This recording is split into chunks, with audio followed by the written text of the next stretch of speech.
Spartans looked unbeatable last night. And so we got our hands full. The time that Payne and Dawson have been out allowed the rest of the players to really grow. Now that Payne is back, he's played at a really high level, so we're going to have to really play a great basketball game on Sunday. So they're good. They got a great program. They got so many good things going their way, but we'll still show up and do our best. Brendan, why don't you start us off?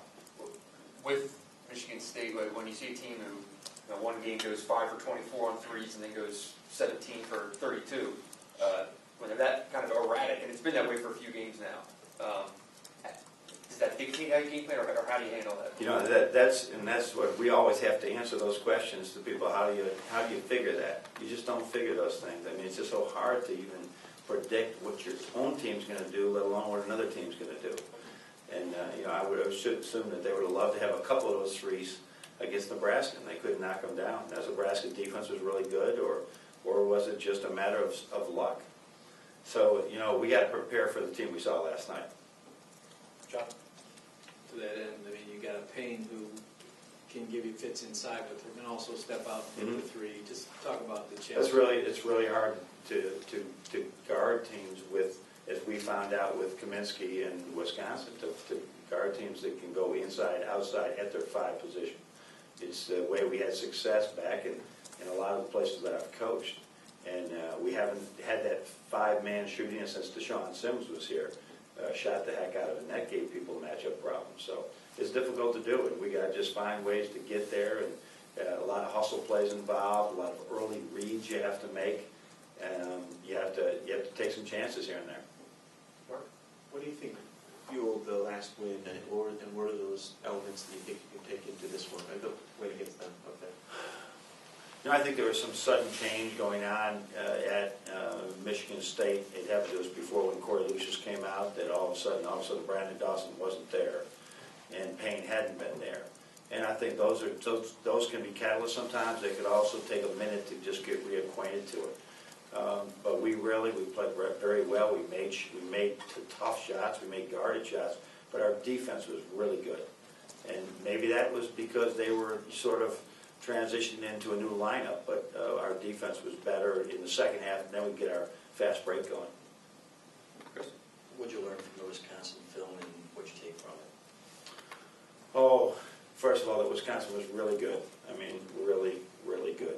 And when you catch them on one of those nights, back in the day, that was a 70-40 game back in the day when they were hitting on all cylinders and you weren't playing very well.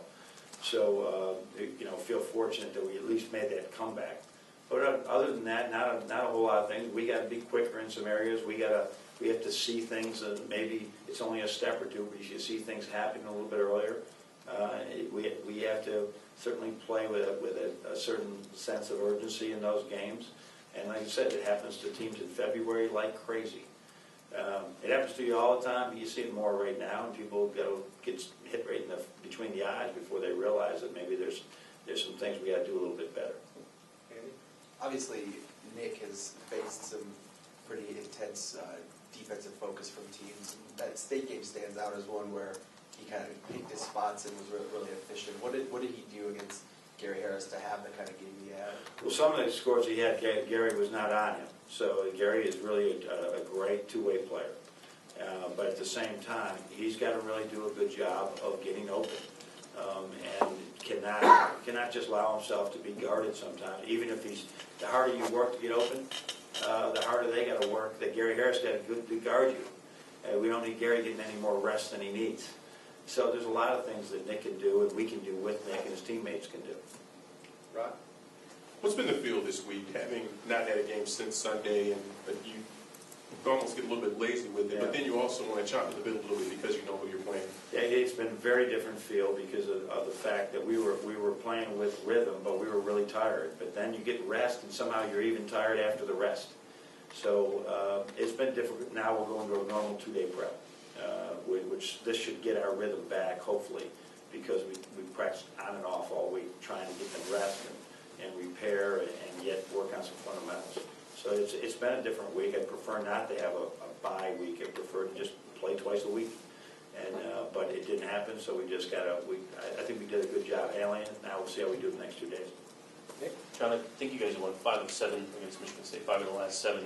Does that mean anything to you? And did you ever think, when you first got here, that you'd be sitting there saying you won 5 of 7 against them, given what Well, they accomplished? I don't think it means a whole lot unless we can win 6 out of 8. You know, then it might mean some more. But